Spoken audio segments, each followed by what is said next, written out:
Welcome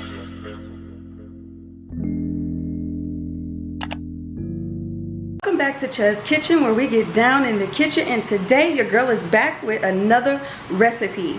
Today I'm making nachos, which is really simple for dinner, really simple for lunch, really simple for a snack, whatever you want it to be. So let's jump right into this recipe. Okay, so starting with our ingredients, you're gonna need a ground meat or ground turkey, whichever you prefer. Sometimes I also add in Italian sausage, but I actually don't have any, so I'm not gonna be using that today. You'll need a skillet and something to stir your meat with. So here is some ground meat that I had in the fridge. And then you're going to need Velveeta cheese. I'm just gonna add in a little bit of garlic because why not? Garlic is good for you. And then you're gonna need some picante sauce. If you don't have picante sauce, whatever salsa you have, you can use that. Taco seasoning, black pepper, and some chicken bouillon seasoning. You don't really have to have this. You can use, you know, salt or seasoning salt. And then Bae likes spicy nacho chips to eat with the dip. You can use whatever chips you have on hand, whatever chips you like. These are just the ones that we use. You can use Tostitos, what I use. Moving on, I have preheated the stove already. It's on medium, and I'm just going to kind of mush up my meat, mash it up, whatever you want to say. I'm gonna go in with my seasonings.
Thank you so much for watching this video. If you enjoyed, please don't forget to like, comment, and subscribe, and tell your girl down below what else you would like to see from me and what else you want me to make. And I'll see you guys in the next one. I'm out.